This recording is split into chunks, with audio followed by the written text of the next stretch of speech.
My sister called me pathetic in front of 20 relatives at dinner. I'm Olivia Smith, 32, and this happened last month.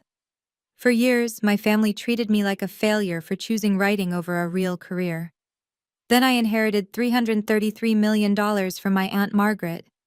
But instead of telling them right away, I decided to test who truly cared about me, not my money. I told them I was struggling to pay for therapy. Their responses revealed everything I needed to know about blood versus chosen family. If you're watching this, please subscribe and let me know where you're watching from. Let me tell you how money revealed my family's true colors. 5 years ago, I left my corporate marketing job to pursue freelance writing. It wasn't an impulsive decision. I'd saved for months, built a client base, and even had a column in a regional magazine. But to my family, especially my mother Patricia, I might as well have announced I was joining the circus. Writing isn't a career, it's what you do while looking for real work, Mom said at Thanksgiving that year, carving the turkey with the same precision she used to dissect my life choices. The entire table nodded in agreement, except for my cousin Emma, who was still in community college then. My sister Victoria, 3 years older and a successful corporate lawyer, became Mom's favorite comparison tool. Victoria just made partner at 34, she'd announce at every gathering. The youngest in her firm's history. Then the inevitable pause, the pointed look in my direction. And Olivia is still finding herself. I'd written for Forbes, Psychology Today, and The Atlantic. My essay about millennial burnout was nominated for a national magazine award. But when I mentioned it at my nephew's birthday party, Mom changed the subject to Victoria's new BMW. The irony? I was making decent money. Not Victoria-level money, but enough to pay my bills, save a little, and occasionally splurge on good coffee. But in my family's eyes, if you weren't climbing a corporate ladder, you were falling. "When will you get a real job?" became their greeting. Not "how are you?" or "what are you working on?" Just that question, over and over, like a hammer driving me deeper into the ground. I started dreading family dinners, making excuses to skip holidays, but that only made things worse. "She's probably embarrassed," I once overheard Victoria tell our cousins. I would be too. Monthly family dinners at Francesca's became my personal hell. Every last Saturday, 20-plus relatives would gather in the private dining room, and I'd strategically arrive late to minimize the interrogation time. The routine never changed. Victoria would sweep in with her latest accomplishment, a high-profile case won, a bonus received, a mention in Legal Weekly. Mom would literally applaud. "Everyone! Victoria just saved her client $50 million. The room would erupt in congratulations while I pushed pasta around my plate. Then came my turn. "So what have you accomplished lately, Olivia?" The question always came from Aunt Linda, Mom's sister, with a smile sharp enough to cut glass. "I'm working on a piece about—" "Still doing that writing thing?" Uncle Robert would interrupt. "You know, my neighbor's daughter started a blog. Makes 6 figures now. Maybe you should try that." They never let me finish a sentence about my work, but Victoria could spend 40 minutes describing depositions, and everyone hung on every word. Only Emma understood. She'd find me during cocktail hour, usually hiding by the restroom hallway. "Your Atlantic piece made me cry," she whispered once. "The good kind, about recognizing your worth." Emma worked minimum wage at a bookstore while taking night classes. The family treated her almost as poorly as they treated me, the other disappointment. But she never made me feel less than. She'd text me funny memes during Victoria's speeches, squeeze my hand when Mom's comments cut too deep. "At least Victoria makes us proud," Patricia announced one evening, after my sister finished a story about meeting the governor. She said it to the entire table, but her eyes were locked on mine. That night, Emma drove me home. "They're wrong about you," she said. "Someday, they'll see it." I didn't believe her then. Monday morning, 8:47 a.m. I was editing a piece about workplace toxicity. The irony wasn't lost on me when my phone rang. Unknown number, local area code. Ms. Olivia Smith, this is James Harrison from Harrison and Associates. I'm calling about your Aunt Margaret's estate. Aunt Margaret, Mom's older sister who'd moved to Seattle decades ago. The eccentric one who never married, never had kids, and showed up to exactly 3 family events in my lifetime. She'd died 2 weeks prior. Mom had mentioned it briefly, more annoyed about traveling to the funeral than sad about the loss. There's been a bequest, Mr. Harrison continued. Could you come to my office today? It's rather significant. 3 hours later, I sat in a mahogany-paneled office, staring at documents that didn't seem real. $333 million. The number didn't compute. Your aunt was an early investor in several tech companies, Mr. Harrison explained. Very early. She lived modestly, but invested brilliantly. She left everything to you. Why me? My voice came out strangled. We barely knew each other. He handed me a letter, Aunt Margaret's handwriting still bold at 81. To the only one who followed her heart, I read aloud. They mocked my choices too, Olivia. I spent 50 years proving them wrong. Don't wait that long. Use this to live authentically. The money is freedom, but watching their faces when they find out, that's just a bonus. I laughed, then cried, then laughed again. Mr. Harrison smiled. She also left instructions. She wanted the announcement to be memorable, public. She said you'd know when. Driving home, 9 figures in my bank account, I made a decision. I wouldn't tell them yet. First, I needed to know who my real family was. The constant dismissal had taken its toll. I'd started seeing Dr. Chen 6 months earlier when I found myself unable to write for 3 straight weeks. Not writer's block, writer's shame. I sit at my laptop and hear my mother's voice, I told her during our 3rd session. Writing isn't a real job. You're wasting your education. Why can't you be more like Victoria? The depression was subtle but persistent. Insomnia became my companion. I'd lie awake replaying every family dinner, every cutting remark, wondering if they were right. Maybe I was wasting my life. Maybe I should have stayed in marketing, climbed that ladder, bought that BMW. Have you considered that your family might be wrong? Dr. Chen asked. Every day. But when everyone you love thinks you're a failure, it's hard not to believe them. The therapy helped, but at $200 per session, it strained my budget. I'd already cut Netflix, gym membership, even my beloved coffee shop visits. Writing paid the bills, but barely. One slow month, and I'd have to choose between rent and mental health. The cruelest part? I'd almost quit 3 months ago. After a particularly brutal Easter dinner where Mom announced to everyone that she was mourning the daughter she could have had, I'd actually updated my corporate resume. Sent it to 3 firms. Got callbacks from 2. Emma talked me out of it. You'll die in a cubicle, she said simply. Not literally, but the Olivia who writes truth, who helps people feel seen, she'll disappear. She was right. But sitting in my apartment, inheritance documents hidden in my desk drawer, I realized something else. I'd been so focused on proving my worth to people who'd already decided I was worthless. Maybe it was time to stop trying. Maybe it was time to find out who actually gave a damn. I spent 3 days planning my test. It had to be believable, specific, and impossible to misinterpret. Asking for therapy money was perfect. Small enough to be reasonable, vulnerable enough to matter. The next family dinner was in 4 days. Mom had already sent the Francesca's reminder with her usual passive-aggressive addition. Please be on time, Olivia. I practiced in my mirror. I need help with therapy costs. Simple, direct, no room for misunderstanding. Then I did something that felt sneaky but necessary. I bought a voice recorder. New York is a one-party consent state, meaning I could legally record our conversation. Not for revenge or blackmail, for clarity. Because my family had a way of rewriting history, and I needed to remember exactly who showed up and who walked away. Emma texted Thursday night. You okay? You seemed off on our call. I almost told her everything. About the money, the plan, the recorder, but I needed her reaction to be genuine too. If anyone would pass this test, it was Emma, but I had to be sure. Friday morning, Mr. Harrison called.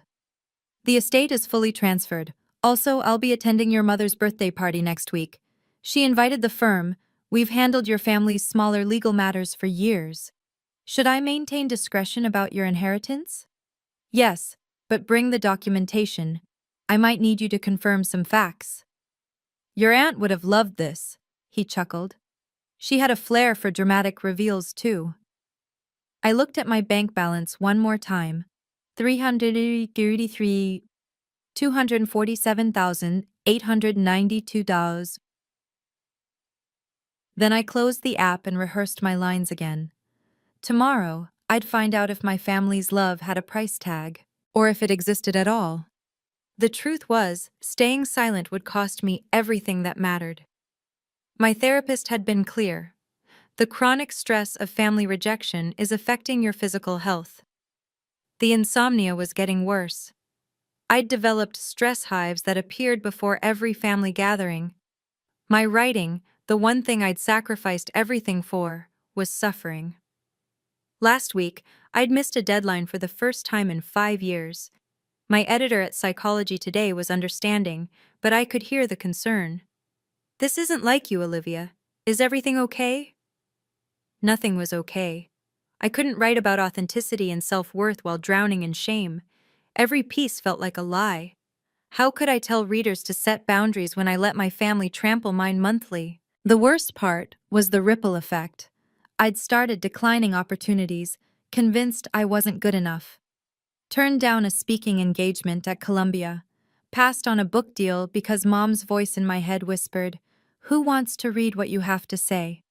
If I didn't do something soon, they'd win. Not through malice, but through erosion. Each dinner, each dismissive comment, each comparison to Victoria carved away another piece of my identity until there'd be nothing left but the daughter they were ashamed of. I needed to know who loved me, not what they thought I could give them, I whispered to my reflection Saturday morning, putting on my armor, a simple black dress that made me feel powerful. The recorder fit perfectly in my purse. My hands didn't shake as I drove to Francesca's. This wasn't about the money anymore, or even revenge. It was about survival. About finally learning whether the people who shared my blood also shared my heart, or if family was something I'd have to build from scratch. Francesca's private room glowed with soft candlelight, 20 relatives already deep in conversation when I arrived. The usual suspects, Mom holding court at the head, Victoria to her right, various aunts, uncles, and cousins filling the spaces between. Victoria was mid-story about her latest courtroom victory. The opposing counsel actually tried to argue precedent from 1987. I destroyed him in 12 minutes. Brilliant, Mom beamed. Everyone, Victoria just won a $10 million judgment. The applause was automatic. I slipped into my usual seat near the end, next to Emma, who squeezed my knee under the table. We were halfway through the antipasto when I stood. The conversation didn't stop. I clinked my water glass. "Excuse me, I'd like to say something." "Oh, Olivia has an announcement." Aunt Linda's voice dripped fake enthusiasm. "Did you finally get a real job?" "No, Deep breath. "I need to talk about something personal. I've been struggling with depression, and I've been seeing a therapist." The room went quiet. Not supportive quiet, uncomfortable quiet. "I need help with therapy costs," I continued. "It's $200 a session, and Therapy? For what?" Mom's voice cut through like ice. "Depression from family pressure." Victoria laughed. Actually laughed. "That's dramatic." "It's not dramatic. It's real. The constant criticism about my career." "Maybe get a better career?" Uncle Robert suggested. "I just need some support. Financial or emotional. Either would—" "This is inappropriate." Mom stood, gathering her purse. "Asking for money at a family dinner? I raised you better than this." "I'm asking for help with mental health treatment." "You need to be stronger, not therapy." She was already moving toward the door. "I have an early meeting. Deal with your issues yourself." 20 relatives. Not one spoke up as she left. Mom's heels clicked against the marble floor as she paused at the doorway.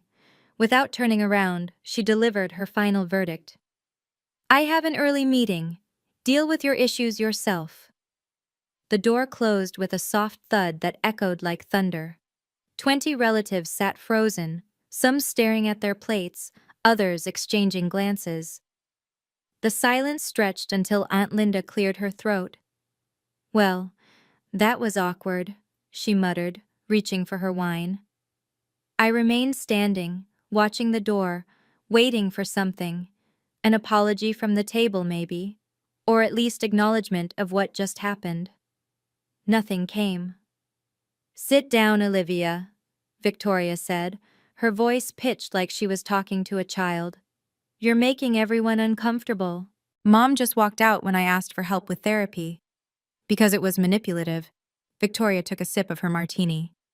This isn't the time or place. When is? She doesn't return my calls. She changes the subject when I try to talk about my life. Maybe because your life is depressing? Victoria shrugged. I mean, what do you expect? You chose this path. The cruelest part was what I remembered later, listening to the recording. 2 months ago, Mom had spent $5,000 on a spa retreat for Victoria. She works so hard, she deserves to relax, Mom had said, showing us the resort brochure at this very table. But $200 for her younger daughter's mental health? That was too much. Emma reached for my hand, but I pulled away. I needed to feel this fully, to remember why I was doing what I was about to do. Anyone else? I asked the table.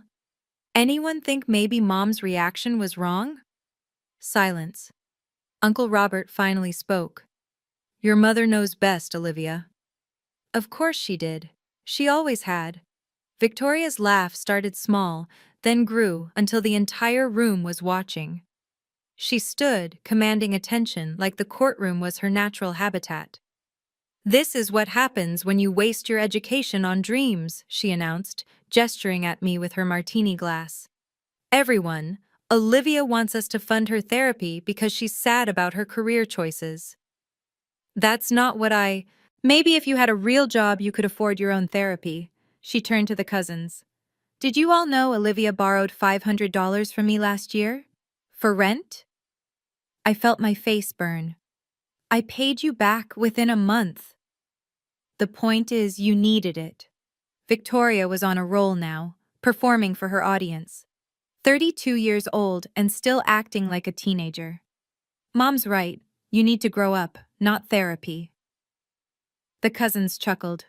Aunt Linda nodded approvingly. Uncle Robert muttered something about millennials and their feelings. You know what your problem is? Victoria continued, her voice carrying that special brand of cruelty reserved for family. You think being a writer makes you special. Newsflash, anyone can write. It's not a skill, it's a hobby you're pretending is a career. I've been published in Nobody cares about your little magazine articles, Olivia. When you're ready to join the adult world, maybe we'll take you seriously. She sat down to scattered applause. Actually, applause. Like humiliating me was dinner theater. Only Emma wasn't clapping. She stared at Victoria with something close to disgust. When our eyes met, she mouthed, I'm sorry. I sat down slowly, mechanically. The recorder in my purse had captured everything. Good. When I doubted myself later, when they tried to gaslight me about this night, I'd have proof. They'd shown me exactly who they were. If you've ever felt invisible in your own family, hit that subscribe button. I know how it feels when the people who should support you the most become your biggest critics. Comment below. Have you ever tested your family's loyalty? What happened? Your stories help others realize they're not alone. Before we continue, remember, your worth isn't determined by anyone else's opinion, not even family. Sometimes the most loving thing you can do is stop seeking approval from people committed to misunderstanding you. Let's continue. After dinner, I sat in my apartment, too numb to cry. Around 10 p.m., my doorbell rang. Emma stood there with a pizza and a bottle of wine. That was brutal, she said, pulling me into a hug. I'm so sorry. We sat on my couch, picking at pepperoni while I tried to process the evening. I almost told her about the inheritance right then. The words were on my tongue. Emma, I have $300 million and they don't know, but I swallowed them. You know what's funny? Emma said, studying the photo wall in my living room. Your Aunt Margaret would be proud of your writing. I followed her gaze to the single photo I had of Aunt Margaret, taken at my college graduation. She stood apart from the family group, wearing a simple black dress and a knowing smile. She looks wealthy, Emma observed. Something about her posture, like she knew secrets. She had no idea how right she was. Margaret always said I was special, I murmured. She sent me a card when my first piece was published, the only family member who did. What did it say? I still had it, tucked in my journal. Money reveals character, but character creates value. Emma poured more wine. Deep. Very Margaret. Mom said she was worth a decent amount when she died. Couple million, maybe. If only they knew. Your writing matters, Liv, Emma said suddenly. I don't care what Victoria says. Your piece about starting over? It gave me courage to leave my ex. That's real impact. Thanks, Em. I mean it.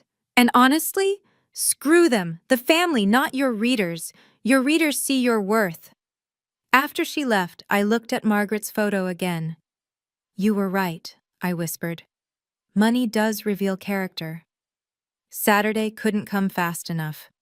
Tuesday morning, Mr. Harrison called with perfect timing. I'll be attending your mother's birthday celebration this Saturday. She invited the entire firm. We've handled your family's smaller matters for years. Perfect. Can you bring the inheritance documentation, the original papers? Of course. May I ask why? My aunt wanted the announcement to be memorable. I'm honoring her wishes. He chuckled.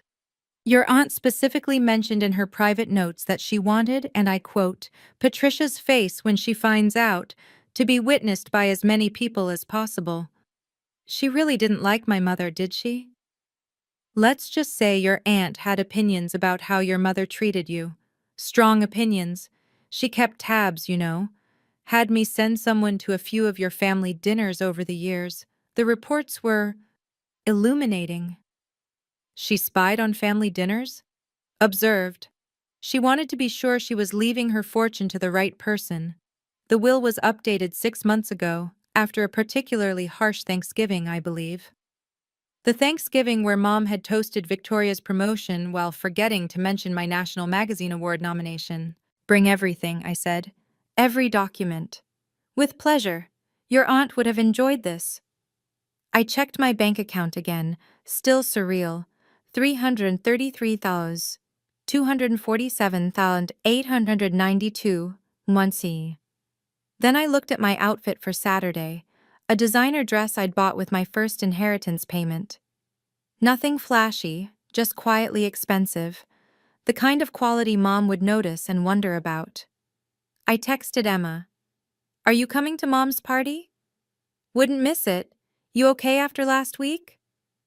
Better than okay. See you Saturday. I practiced my announcement in the mirror one more time. Calm, dignified, factual. No emotion, just truth. They wanted me to grow up? Saturday, they'd see exactly how grown I'd become. The week of silence was deafening. Not a single family member reached out after the dinner disaster. No texts checking if I was okay. No calls about therapy, mental health, or even basic human concern. The family WhatsApp group stayed active. Victoria shared photos from a partner's dinner. Mom posted about her upcoming birthday party.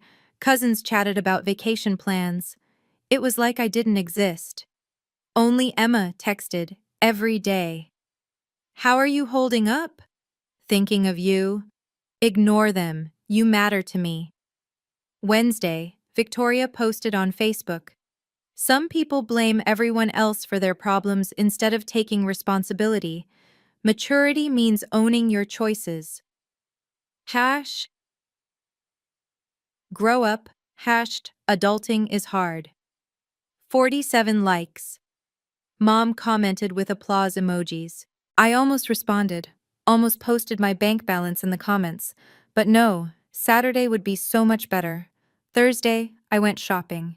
Not revenge shopping, strategic shopping. A understated designer dress from Bergdorf's. Simple jewelry that whispered rather than shouted. The kind of outfit that said, successful, without trying. Special occasion? The saleswoman asked. Family reunion of sorts? Friday afternoon, I discovered something interesting. Mom hadn't actually invited me to her birthday party. I found out through Emma, who forwarded the invitation assuming I'd received one. Patricia's 60th birthday celebration, country club, cocktail attire, RSVP required. My name wasn't on the guest list. I'll be your +1, Emma offered when I told her. No need, I'll handle it. I called the country club directly. Hi, I'm Olivia Smith, Patricia's daughter. I seem to have misplaced my invitation. Oh, Mrs. Smith mentioned you might not make it, but of course you're welcome. Family is always included. Family. Right. Saturday morning, I woke up calm. Eerily calm. The dress fit perfectly. The documents were ready. Time to find out what family really meant. The country club looked like Mom's Pinterest board had exploded. Gold balloons, white orchids, a champagne tower that screamed, "Look how well we're doing."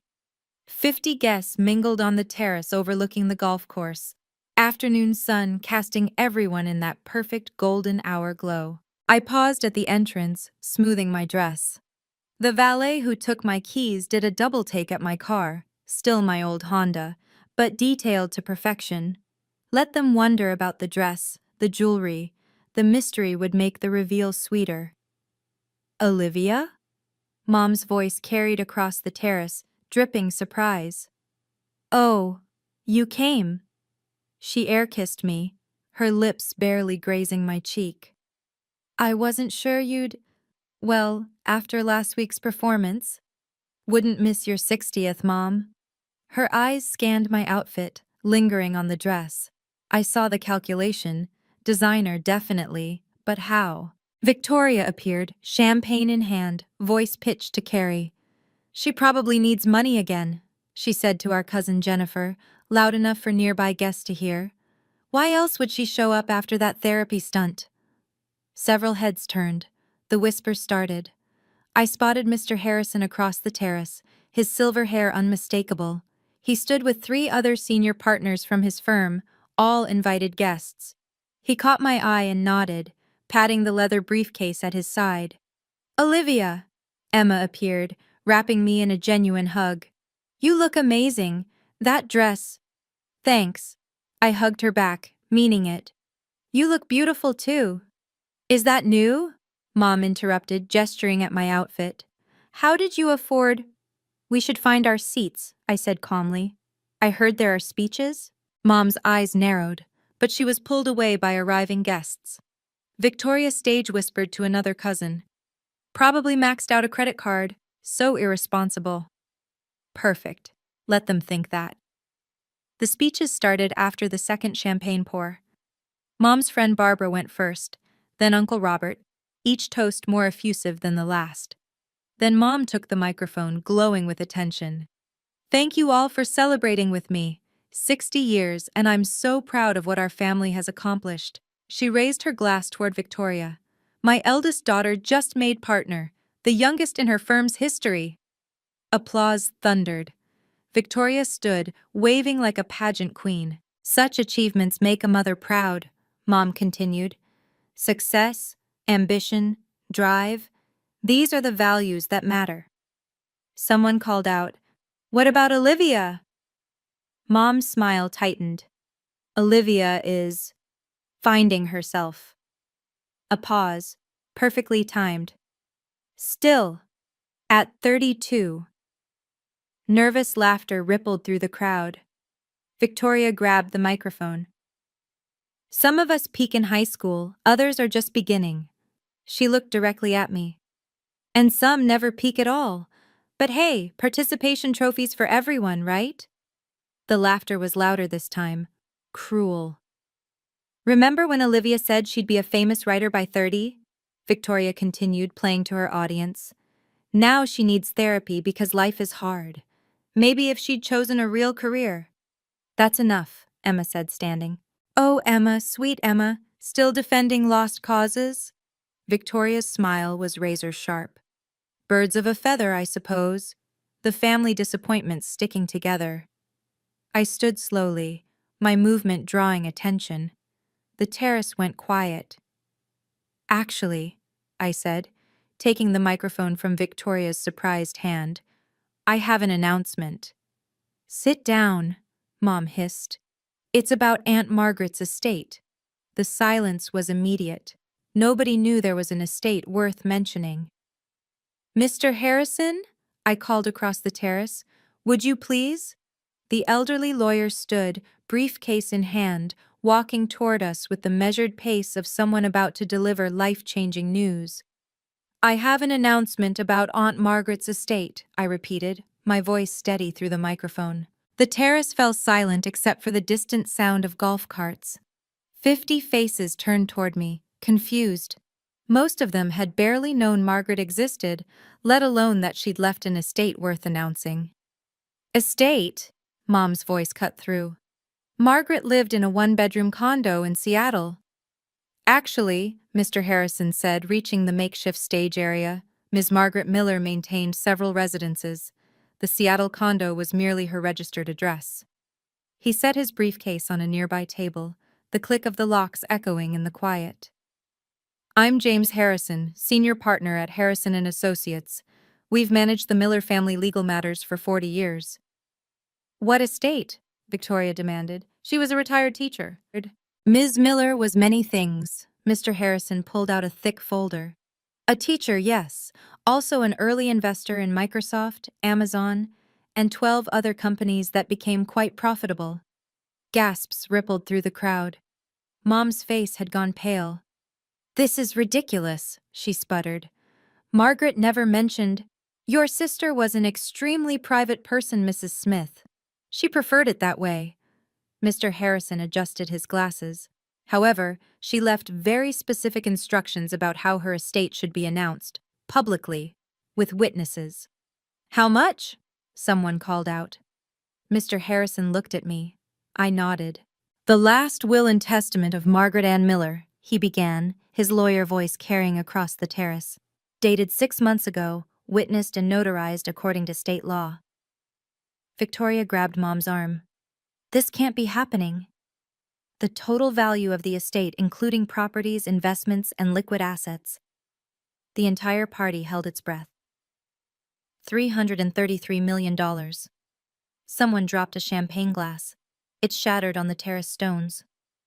$333 million, Mr. Harrison repeated into the stunned silence. Mom's champagne glass slipped from her hand, shattering on the terrace.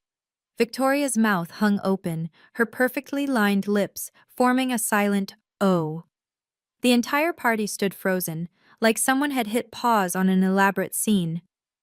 That's impossible, Mom finally whispered. Quite possible, I assure you, Mr. Harrison continued. Ms. Miller was an exceptional investor.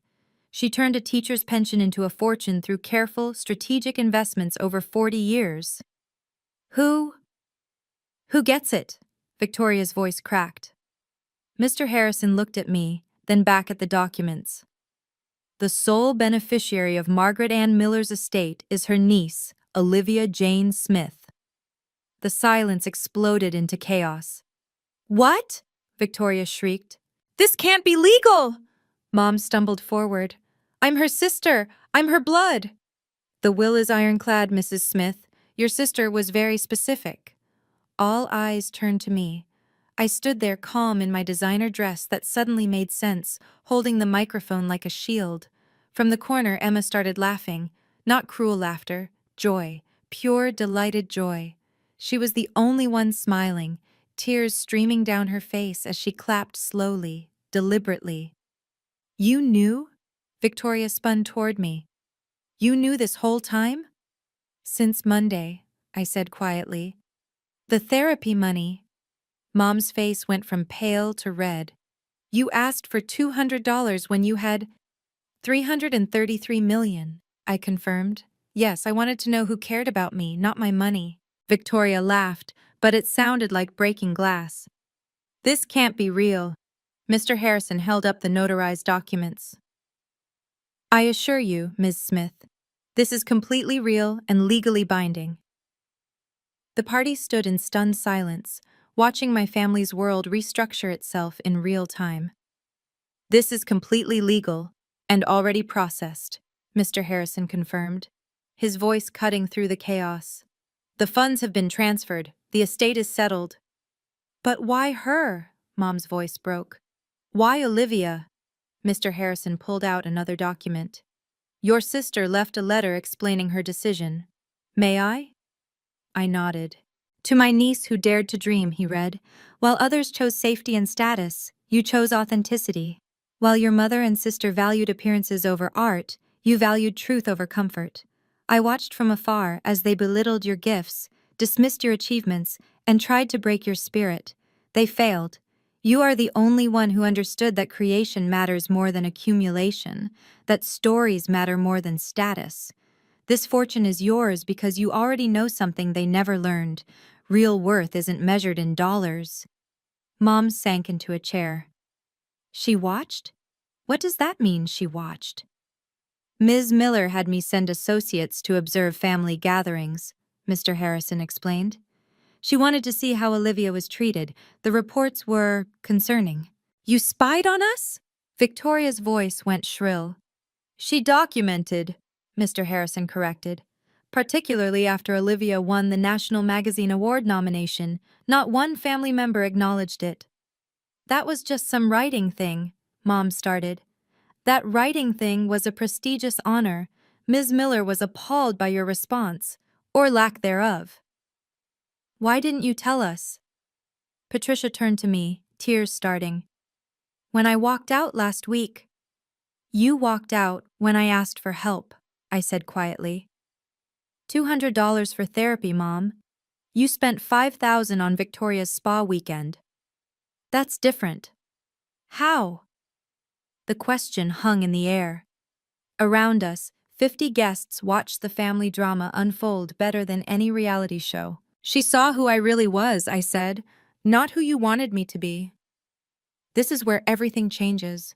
If you've been waiting for someone to stand up to family bullies, keep watching. But first, if this story resonates with you, please like and share. Someone in your life might need to hear this. Have you ever had a moment where you proved everyone wrong? Tell me in the comments. Your stories matter.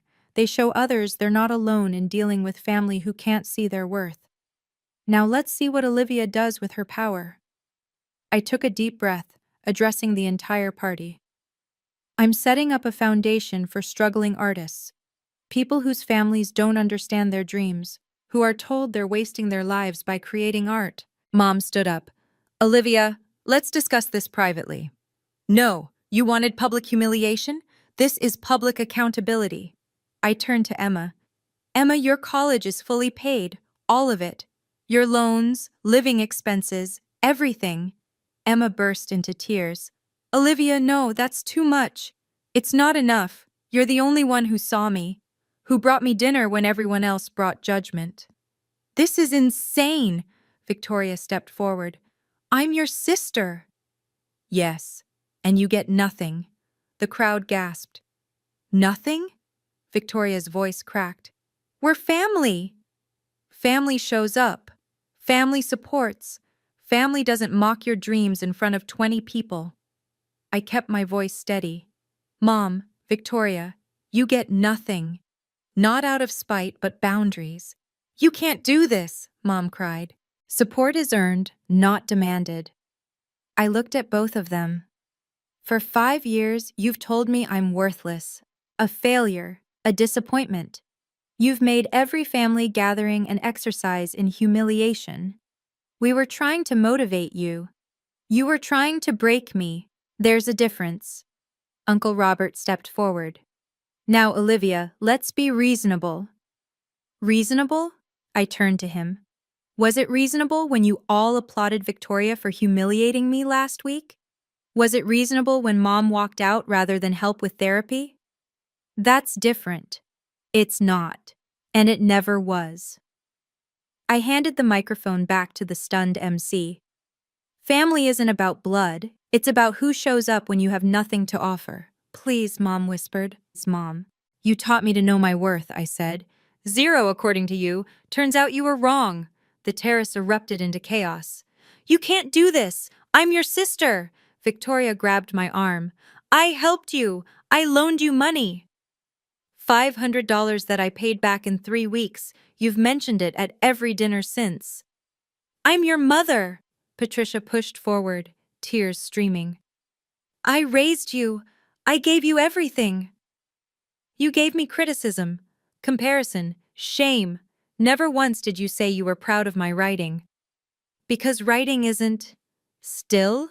Even now you can't say it? Suddenly, relatives who hadn't spoken to me in years surrounded me. Olivia, sweetheart, we should catch up. Aunt Linda cooed. I always believed in your writing. You called it a waste of my education last Christmas. Cousin Jennifer tried next. We're family. Family helps family. Where was that help last week? Emma pushed through the crowd, still crying, and hugged me tight. You don't have to do this. The college money is already in an education trust with your name on it. Mr. Harrison has the paperwork. Victoria turned on Emma. You knew. You had to know. I found out 10 seconds ago, same as you. Emma's tears turned to steel. But unlike you, I'm not surprised. Olivia deserves every penny. How can you say that? Mom shrieked. Because I actually read her work. Do you even know she was nominated for a national magazine award? That her essay on family trauma has been shared over 1 million times? That universities pay her to speak? Silence. You didn't know any of that, did you? Emma shook her head. You were so busy comparing her to Victoria, you never saw who Olivia actually is. This is insane, Victoria whispered, but the fight was leaving her voice. $300 million. $333 million, I corrected. And you'll never see a penny. Mr. Harrison stepped forward, pulling additional documents from his briefcase. There's more. Ms. Miller anticipated this reaction. He began distributing envelopes to Mom and Victoria. These are cease and desist orders. Any harassment, manipulation, or attempts to coerce Ms. Olivia Smith regarding her inheritance will result in immediate legal action. You're threatening us? Victoria snatched the envelope. I'm a lawyer. Then you'll understand these are legally binding. Any contact beyond basic civility will be considered harassment. This is our daughter, Mom wailed. You can't stop a mother from contacting her child. We can stop harassment, Mr. Harrison said firmly. The estate is ironclad. There are no loopholes, no grounds for contest. Ms. Miller spent considerable resources ensuring this. Patricia tried one last manipulation. Olivia, sweetheart, I know I haven't been perfect, but I'm your mother. Doesn't that mean anything? It meant everything, I said quietly. That's why it hurts so much. We can fix this. We can be a family again. We were never a family. We were a hierarchy, and I was at the bottom. Please. Your approval was never worth my mental health. I looked at both of them. I spent years destroying myself trying to earn your love. It was never available, was it? Victoria laughed bitterly. So this is revenge?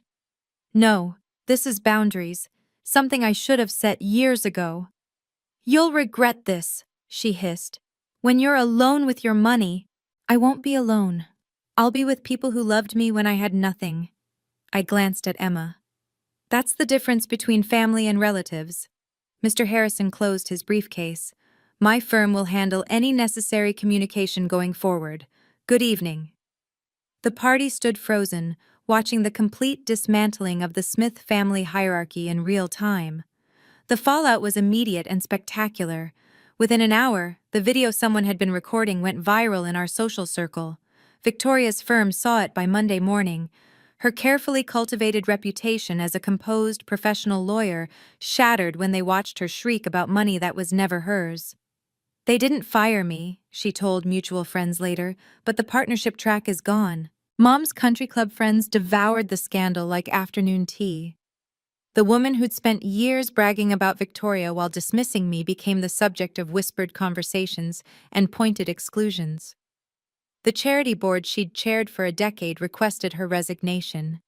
For the organization's image, they said. The family split into factions. Some cousins sided with Mom and Victoria, calling me cruel and ungrateful. Others reached out with sudden interest in my writing, my life, my favorite restaurants, transparent attempts at proximity to wealth. Only Emma remained genuine. She accepted the education trust with grace, enrolled in art school, and thrived. "You saved my life," she told me over coffee, "not with money, with belief." My book, the one I'd struggled to finish under the weight of family criticism, sold within a week of submission. "Your story has urgency now," my agent said. The irony wasn't lost on me. Success attracting success. Mr. Harrison called 2 weeks later. "Your mother's lawyer contacted us. She's exploring options." "Let her explore. The answer remains no," he chuckled. "Your aunt would be proud. She had a recording too, from a dinner 5 years ago. Your mother calling your writing Olivia's little hobby that we humor. Margaret never forgave that." The recording.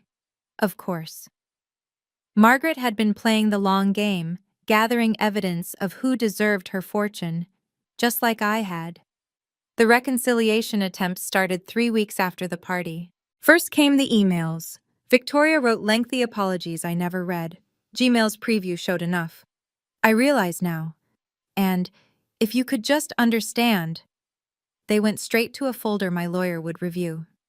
Mom tried showing up at my new house. Yes, I'd moved.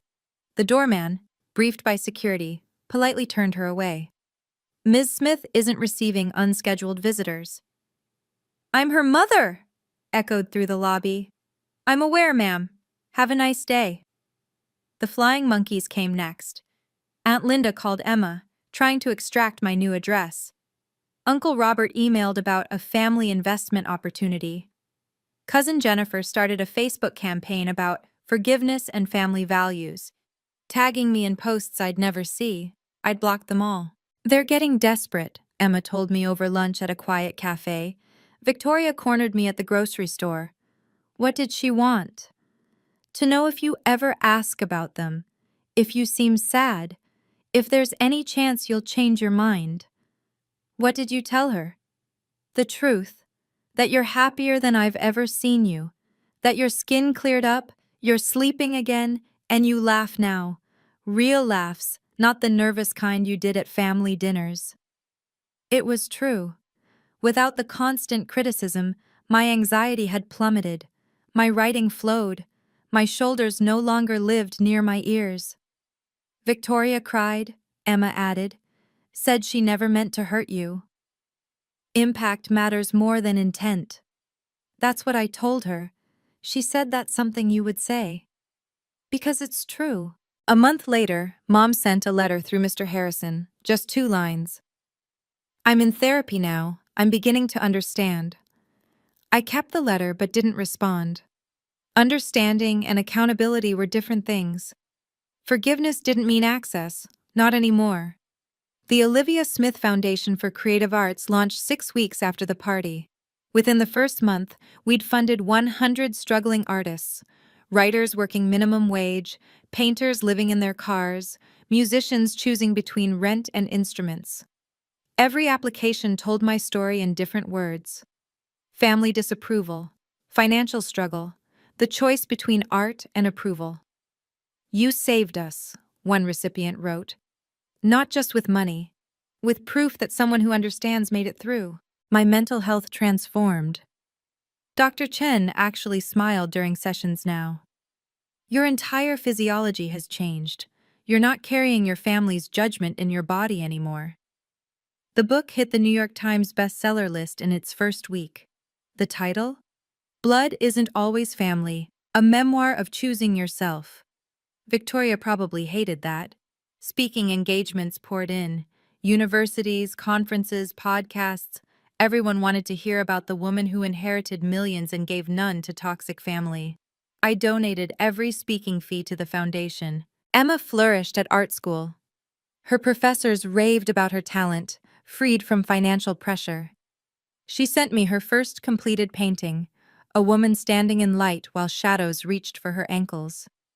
"It's called Choosing the Sun," she wrote, "inspired by you." Real friends emerged from unexpected places. Other writers I'd met online became genuine connections. Neighbors in my new building invited me to dinner without knowing about the money.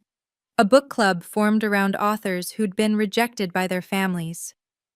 "Success is the best revenge," one member said during a discussion.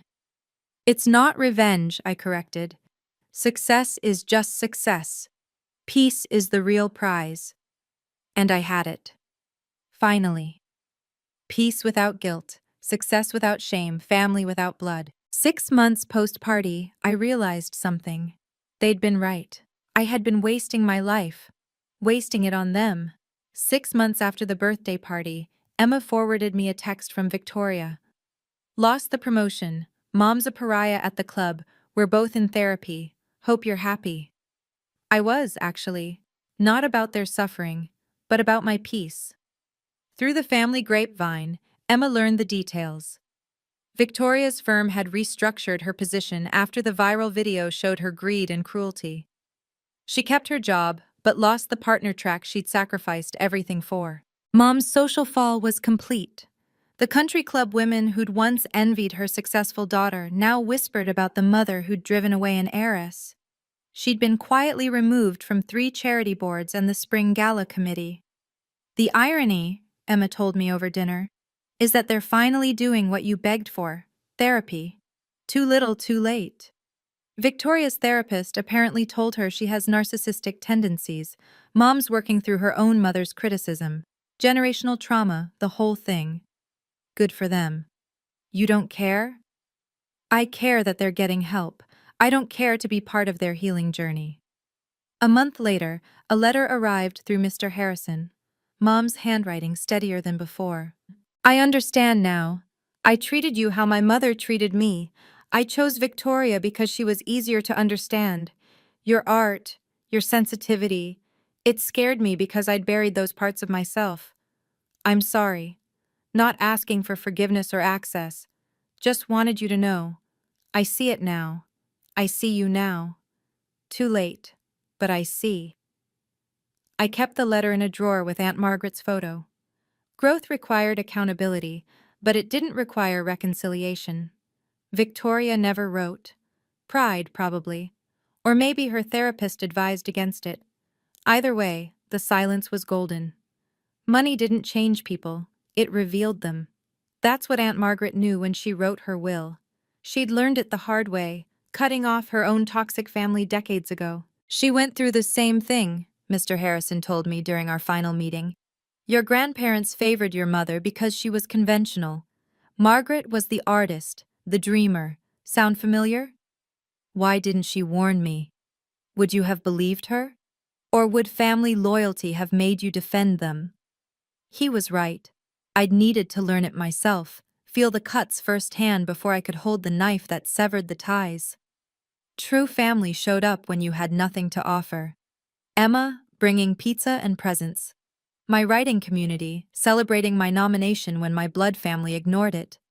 The barista who remembered my order and asked about my latest article. Boundaries weren't cruel, they were necessary. Every therapist knew it, but knowing and doing were different beasts. It took $300 million to teach me that no was a complete sentence. Your worth isn't determined by others' opinions. I'd written variations of that sentence 1,000 times for readers, never believing it myself. Now, with family silenced and success loud, I finally understood. Worth was internal. Everything else was noise. Emma had become the sister I'd always wanted. We had weekly dinners, inside jokes, mutual support without scorekeeping. "You know what's funny?" she said one night. "They spent so much energy comparing you to Victoria, They never noticed you'd already surpassed her. Your writing touched more lives than her law career ever will. She broke the cycle by choosing me, I told Emma, showing her Aunt Margaret's photo. I continued it by choosing myself. And you chose me too, Emma smiled. The family we make is the family that matters. She was right. Blood made you related. Loyalty made you family. If this story resonated with you, you're not alone. Setting boundaries with toxic family isn't cruel. It's necessary for survival. What would you have done with $333 million and a toxic family? Comment below. If you need to hear this, your worth isn't determined by family approval. You deserve support, not judgment. Subscribe for more stories about standing up for yourself and finding your chosen family. Share this with someone who needs to know they're not crazy for wanting boundaries. Until next time, remember, family is about behavior, not blood.